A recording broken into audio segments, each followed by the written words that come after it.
Foster parenting is a huge commitment. It is important to be intentional in asking good questions and doing a realistic assessment of your family before getting started.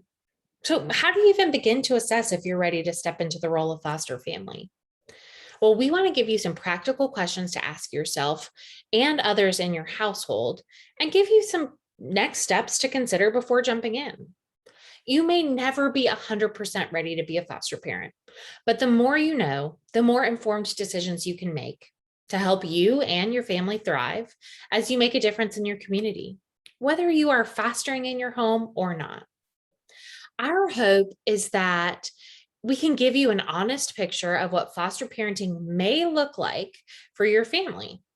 And by the end of our time together, you may not be 100% ready to move forward with the foster care licensing process, and that's okay. We do hope that you'll understand the role, have tools to assess your readiness, and when you are ready, you can use some of the questions that we'll ask today as a guide map in beginning your journey. I'm Kaylee. I've been a foster parent in South Carolina since 2017. We have fostered over 20 children in our home, ages 0 to 12, both long and short term. My life has forever been changed by foster care in some really beautiful ways. It has been both rewarding and challenging.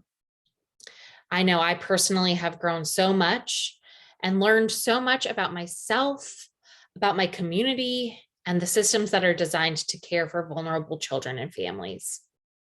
I also am the director of foster parent recruitment and support for Fostering Great Ideas, a nonprofit out of Greenville, South Carolina.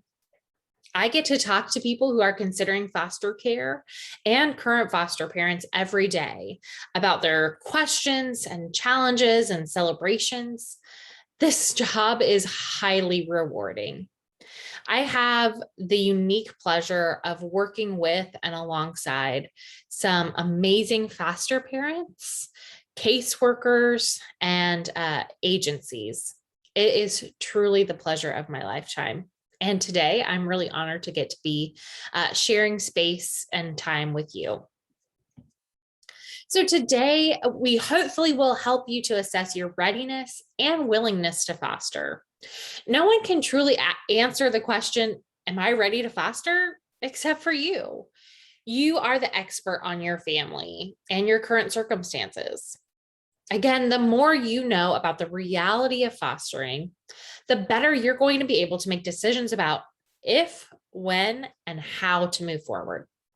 So today we want to help you really understand what foster care is and the role of foster parents, because there is a need for more foster parents, especially for older children, teenagers, and sibling groups, keeping siblings together.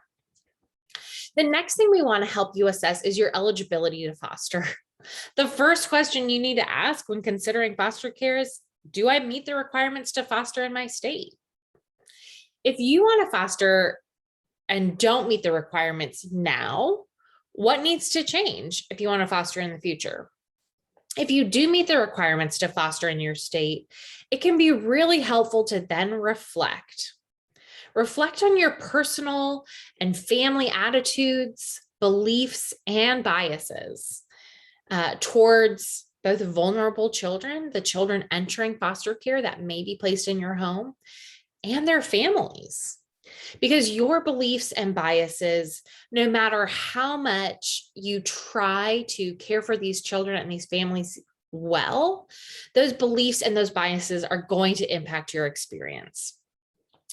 Finally, we want to help you evaluate how foster care is going to impact your whole family before you jump into those next steps. So let's get started. Foster care, which is also known as out-of-home care, is a temporary protective service provided by states for children who cannot currently live in their families for some period of time due to safety concerns. Children who enter foster care come in for a variety of reasons. There's typically an allegation of abuse, neglect, or abandonment. Children in foster care may live with a relative, an unrelated foster parent, or in other placement settings, such as group homes, residential care facilities, emergency shelters, and sometimes some supervised independent living situations. At Fostering Great Ideas, we believe that every child and youth deserves caring, loving, safe, and stable family-like settings whenever possible. Older children and teen are often placed in group or residential settings. No one outgrows the desire for family. While these group and residential settings may be set up really well to care for these children and youth's needs, there is so much benefit, even as a teenager, in having a loving and caring family to surround you in those pivotal moments of your adolescence. Siblings are often separated in foster care because there just simply are not enough homes that can keep them together. Room, transportation, time, energy, those are all things to consider. However, we know that siblings often thrive when their bonds are nurtured. It's important to understand that foster care is designed to be temporary. The goal is always reunification with biological parents or with extended family members whenever safe and possible. Foster care is not meant to be a direct route to adoption. However, we know that there are times when a foster family does have the opportunity to adopt the children that are in their care when reunification or family care is deemed by the courts to be no longer a viable option. So, foster families welcome children and youth into their home for an unknown period of time. During this time, the family is working a reunification plan, or relatives are being sought out by the state. This may mean that a child is in your home for hours, days, weeks, months, or maybe even years. In our case, we had two brothers who were in our care for almost 3 years before they were able to be reunified with family. Foster parents care for their children in their home just as they would a permanent child.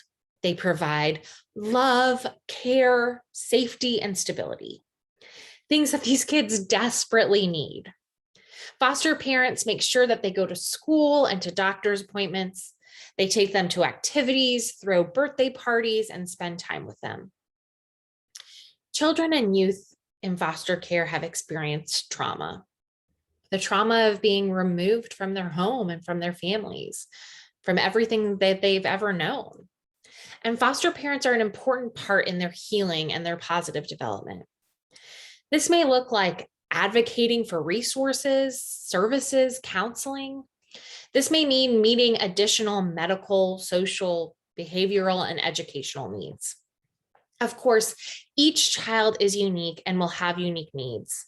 There is no one-size-fits-all plan for helping a child get on track to being their healthiest and their fullest self. But the great thing is that you're not alone in foster parenting. In fact, you're a really important part of a team, the child and the family's team, because the goal is family reunification. So there are going to be professionals, such as your own family licensing and support worker, a case manager, a guardian ad litem, or a CASA. And they're all going to understand the case and the case plan, working together for the best interest of the child and the family. You have the right to be informed, and in most cases, to use your voice to advocate alongside the team for the child and family. There likely will be other people on the child's team as well. This might include therapists, early interventionists, teachers, doctors. These people are all working together to help the child thrive while in foster care and beyond.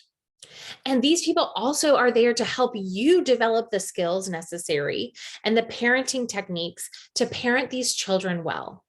Because the reality is, you might not be able to parent the child that's in your home the same way that you've parented biological children. Like we've said, the goal of foster care is reunification whenever safe and possible.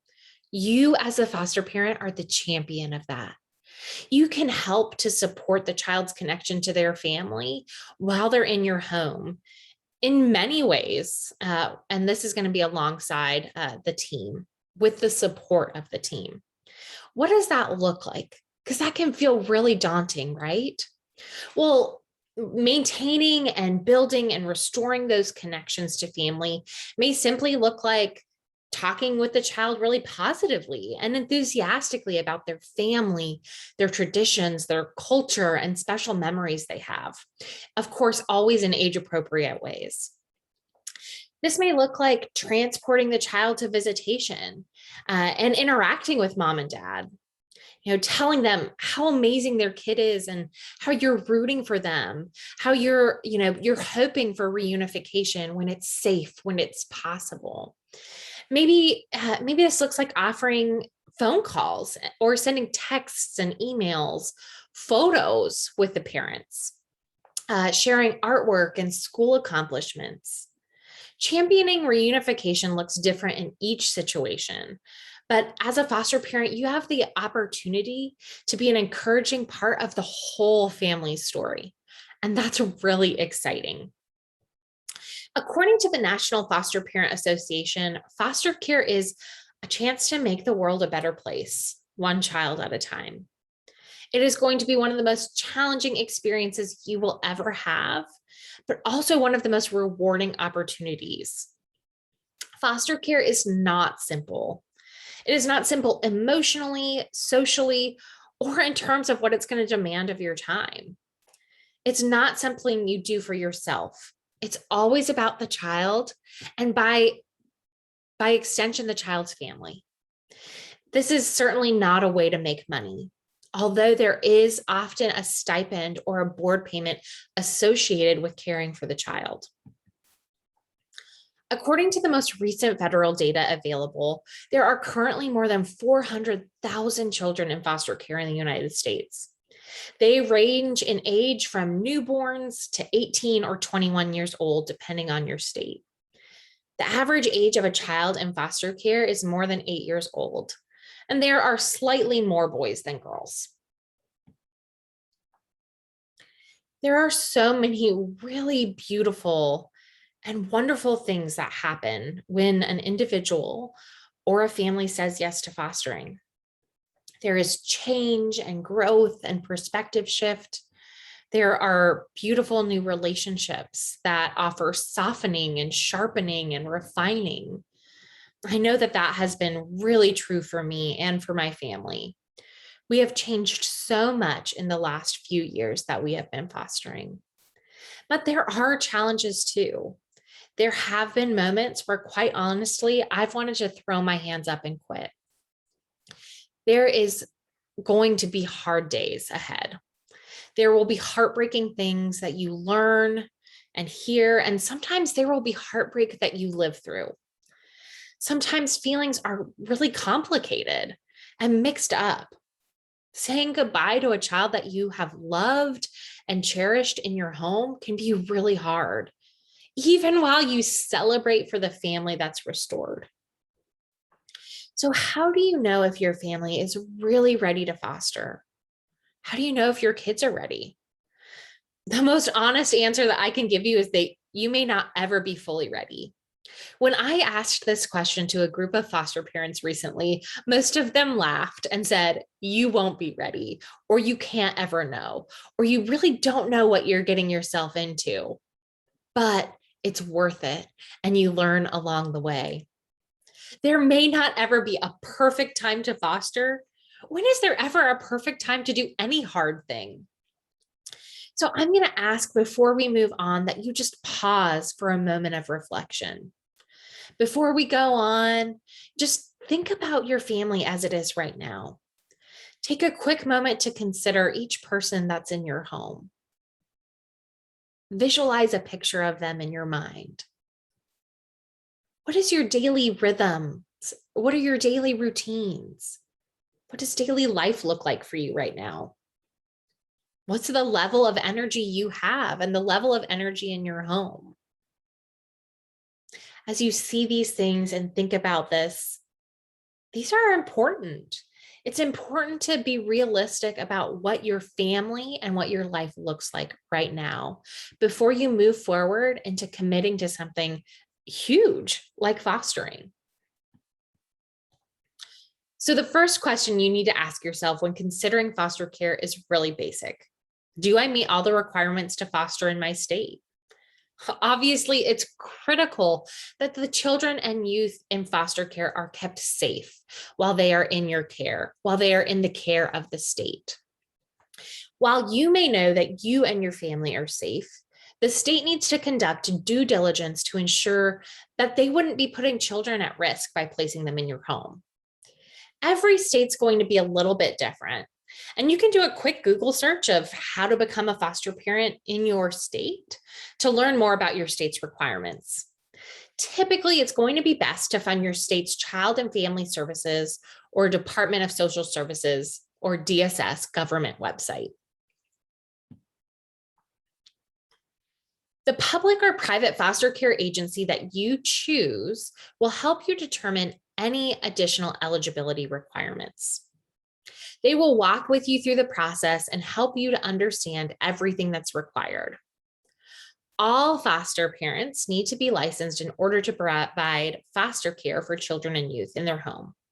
Each state has a little bit different licensing process, but we're going to look at a really simplified version of what licensing will likely look like.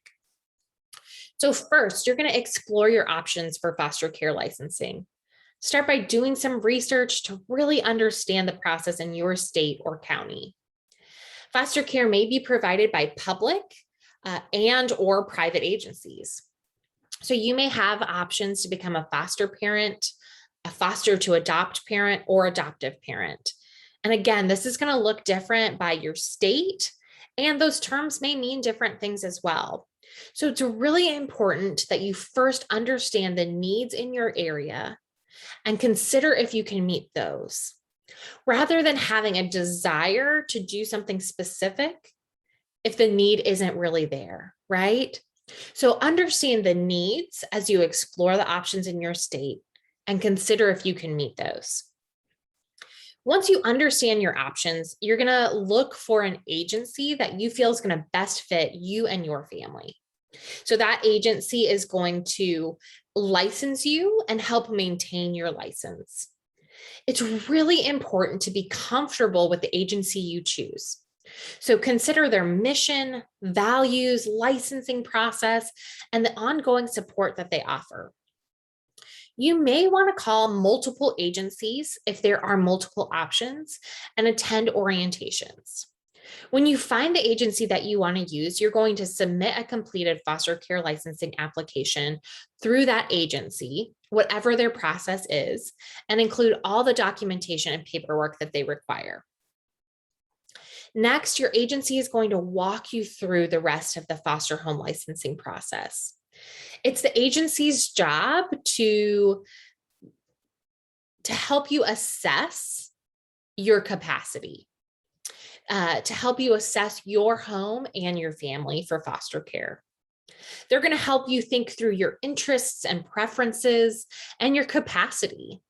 This may include thinking about the age range and gender preferences, or the number of children you're open to welcoming into your home. These are big questions as you consider bringing new children into your home that are going to change the dynamic of your family. The agency is also going to assess, with the standards and requirements of the state, the safety of your home and those in it through what we call a home study.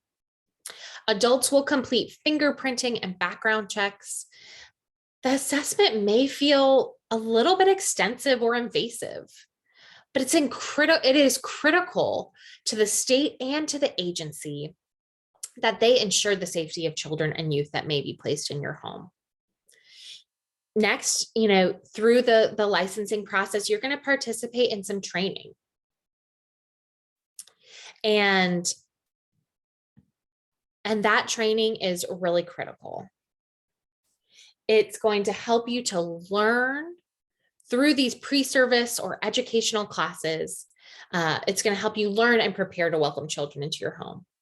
You will learn more about foster care, the children and families impacted by the system, and your role as a foster parent. So I encourage you to ask a lot of questions. Be open to learning as much as possible.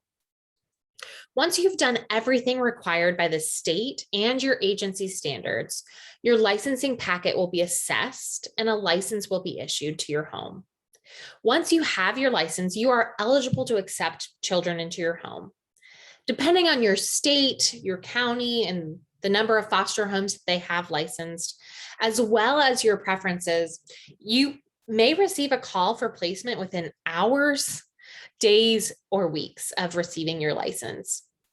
It's really important to know that you don't have to say yes to every placement opportunity.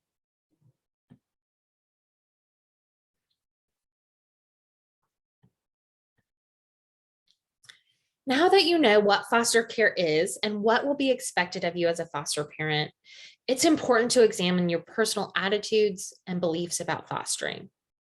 This includes your feelings towards the children, the family, and the system. There are many myths and misconceptions about foster care. They come from media, movies, and our own experiences. Can think about, have you ever known a foster family?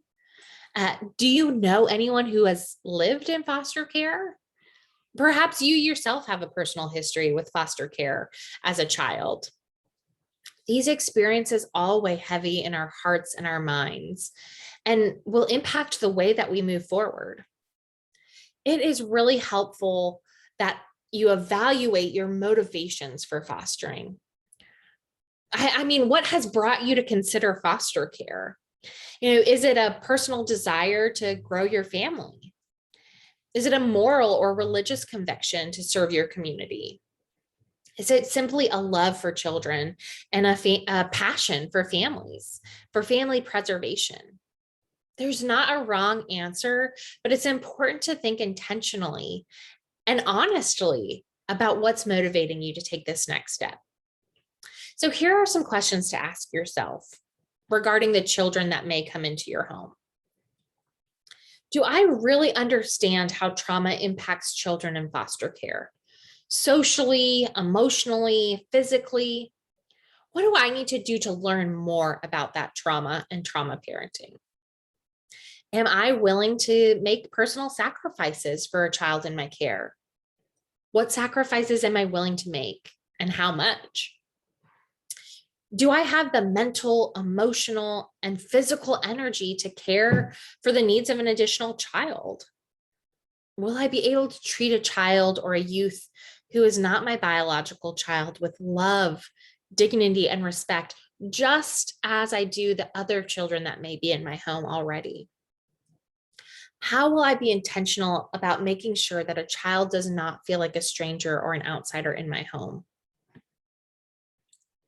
Regarding the family of children in your care and the goal of reunification, this is a really tricky point for many families before starting fostering.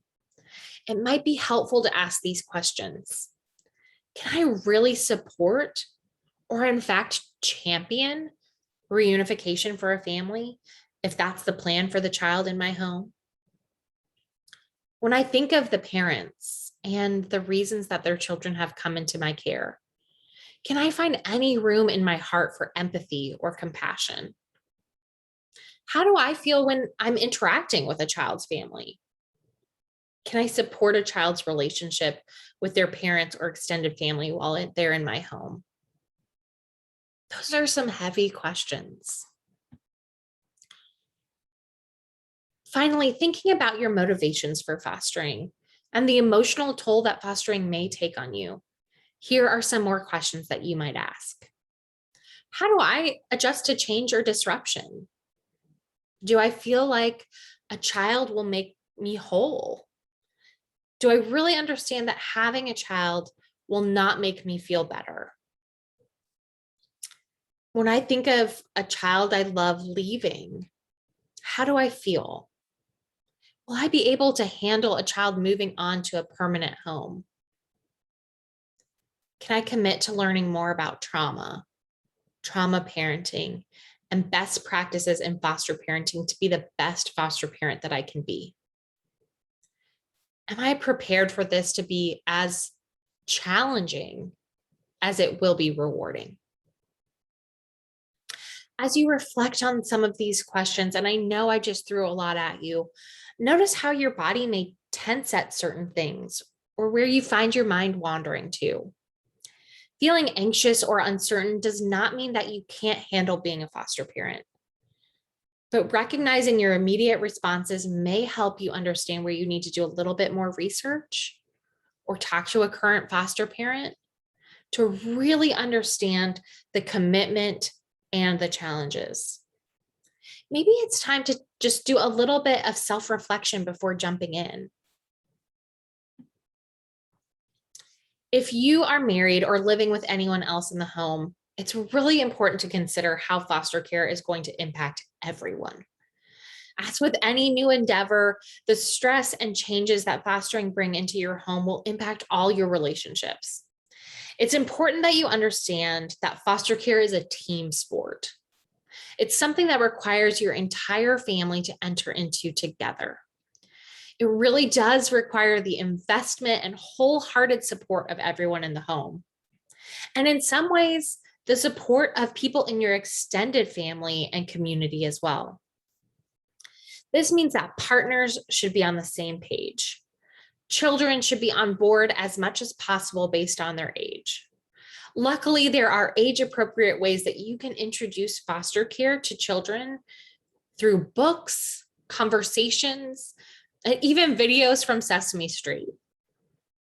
Think about how foster care will impact your children and your marriage, because you don't want to sacrifice the well-being and health of your children or your relationships.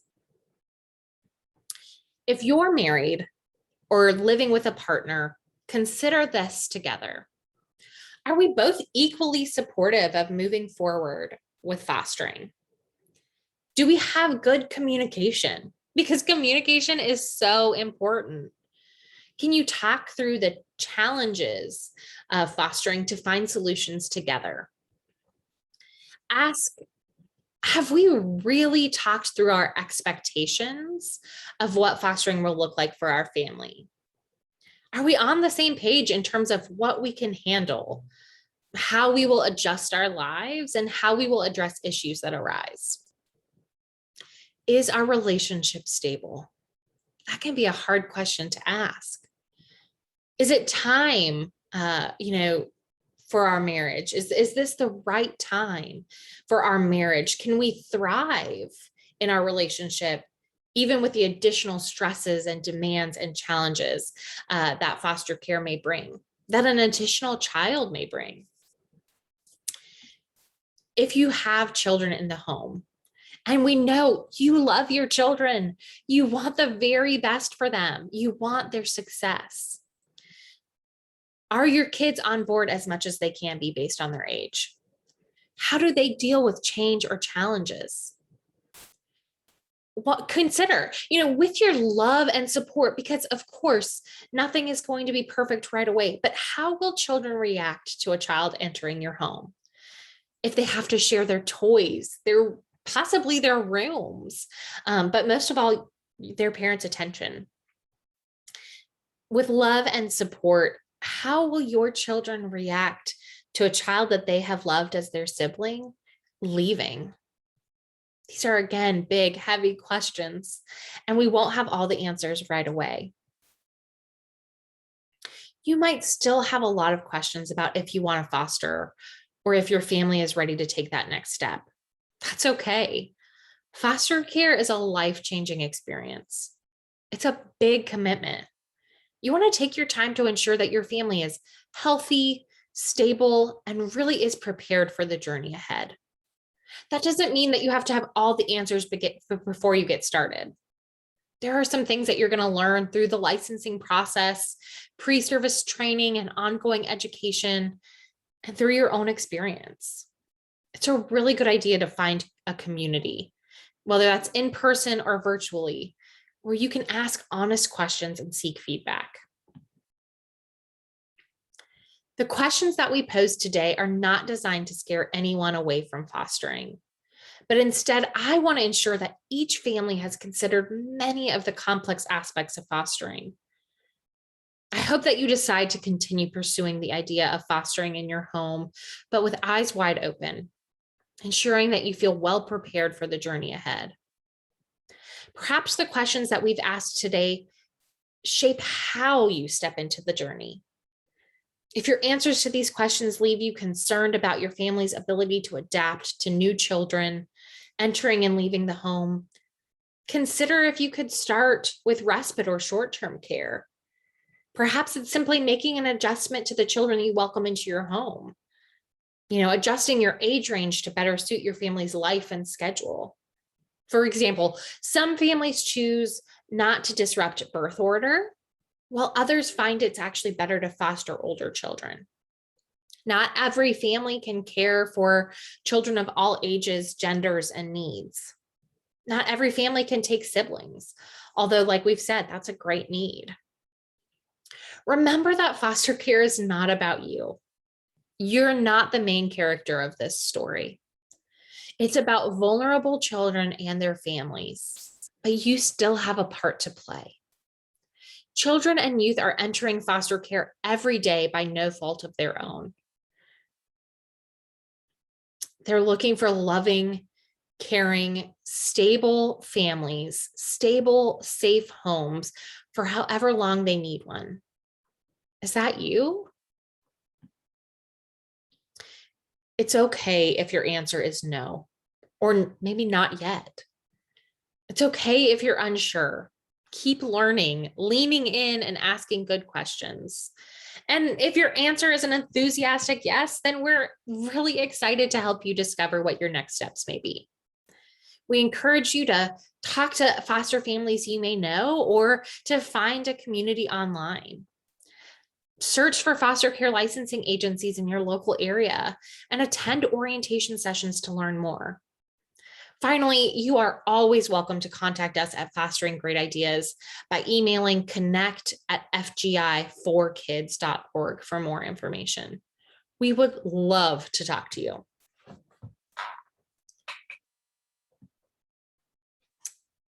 Thank you so much for spending time with us today. Just for considering foster care, you are appreciated. Know that you are not alone on this journey of exploring ways that you can serve children well. I wish you the best of luck on the journey ahead, whatever that may be. May you move forward with clear eyes and full hearts. As you are looking for additional resources or information, we would love for you to check out our website, Fostering Great Ideas, to view many of our programs at fgi4kids.org. If you are in South Carolina or Colorado, you're always welcome to check out our Care to Foster communities on Facebook. Thank you so much for joining us today. We really appreciate you.